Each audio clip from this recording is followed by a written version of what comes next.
राजर्षि परीक्षित ने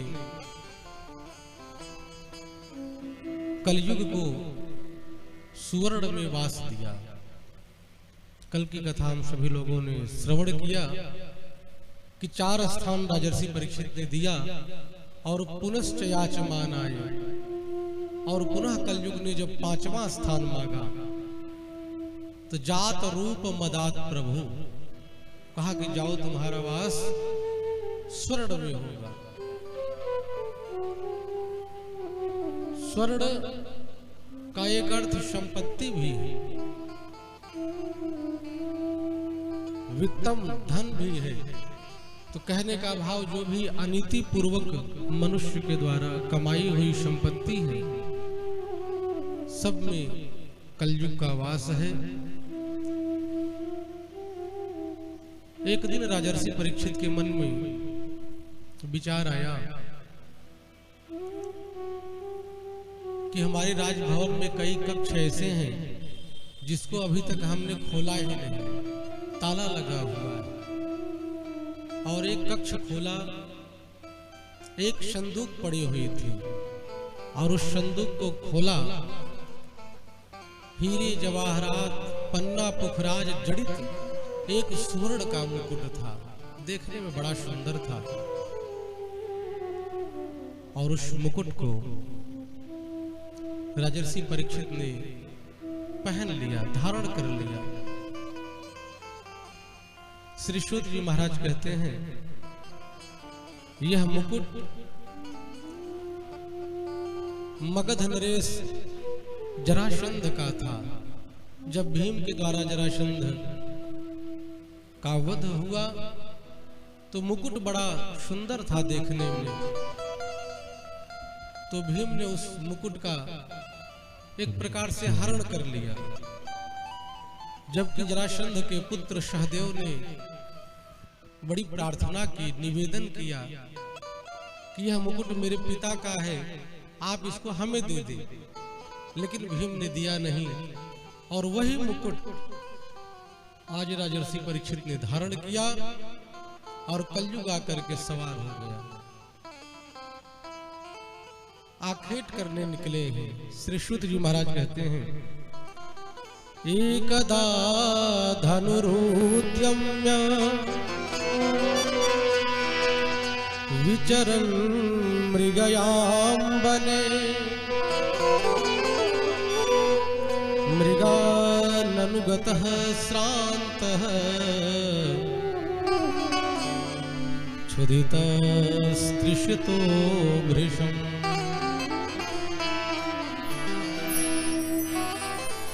जब राजा परीक्षित वन में शिकार खेलने के लिए सुदूर निकल गए, समय बीता, सायंकालीन वेला हुई और बड़ी जोर की क्षुधित तृषा, भूख लगी, प्यास लगी, तो सोचा पास में कोई आश्रम हो तो चल करके कुछ जल ग्रहण कर लो जिससे तृष्णा मिट जाए। आश्रम में गए, पहुंच गए शमीक मुनि के यहाँ, और शमीक मुनि समाधिस्थ अवस्था में बैठे हुए थे। राजर्षि परीक्षित के सिर पर कलयुग का वास। राजर्षि परीक्षित को लगा कि मैं इस धरती का सम्राट, एक राजा, और इस मुनि के यहाँ आया हूं, और ये जानबूझ करके मुझे देख करके अपनी आंख बंद कर लिया। कौन कहे राजा का राजोचित स्वागत होना चाहिए, और यह मूर्ख मुझे देख करके अपनी आंख को बंद कर लिया। विवेक नष्ट हो गया राजर्षि परीक्षित का। तो इधर उधर देखा, जब कुछ उत्तर न मिला, और शमीक मुनि तो समाधि अवस्था में बैठे हुए, तो पास में एक मरा हुआ सर्प पड़ा था, और उसी धनुष की नोक से उठा करके उस सर्प को उनके गले में डाल दिया राजर्षि परीक्षित ने। और इस दृश्य को एक छोटा सा बालक देख रहा था, और राजर्षि परीक्षित उस आश्रम से चले हैं, अपने नगर को लौटे, और वह बालक दौड़ करके शमीक मुनि के पुत्र श्रृंगी श्रृंगी ऋषि के पास पहुंचा। कौशिकी नदी में श्रृंगी ऋषि स्नान कर रहे थे, समीक मुनि के पुत्र है। और वह बच्चा जाकर के कहा, अरे मित्र, तुम्हारे पिता समाधि अवस्था में बैठे थे, इस नगर के राजा आए हुए थे, राजर्षि परीक्षित, और उन्होंने तुम्हारे पिता के ऊपर मरा हुआ सर्प डाल दिया उनके गले में। अब तो वह बालक समीक मुनि का क्रोध से भर गया और कहा कि जो राजा अमर्यादित हो जाए और जिस राजा के भीतर संतों के प्रति श्रद्धा न हो, भगवान के भक्तों के प्रति श्रद्धा न हो, सज्जन पुरुषों के प्रति श्रद्धा न हो, कहा कि उसे दंड अवश्य मिलना चाहिए। श्रृंगी ऋषि कौशिकी नदी का जल लिए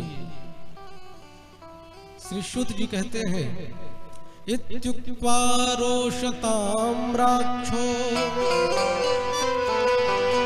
वयस्यान् ऋषि बालकः कौशिक्याप उपस्पृश्य वाक्वज्रं विससर्जः।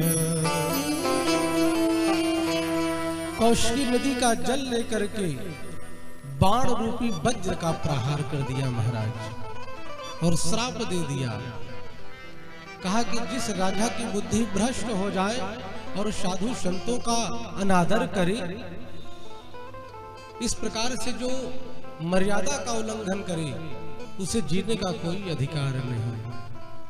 इति लंघित मर्यादम तक्षकः सप्तमे हरि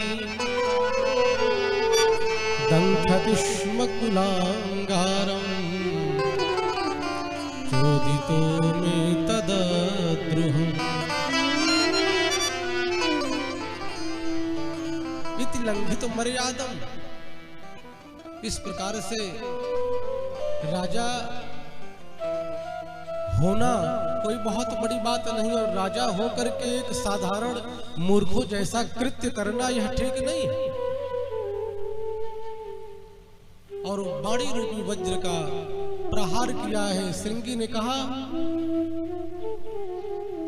कि हे राजन, मैं समीक पुत्र श्रृंगी आपको श्राप देता हूं, आज के 7वें दिन तक्षक नाग के डसने से तुम्हारी मृत्यु हो जाएगी। दंक्षतिष्म कुलांगारम, हे कुलांगार राजा, हे दुष्ट अभिमानी राजा, आज के 7वें दिन तक्षक के डसने से तुम्हारी मृत्यु हो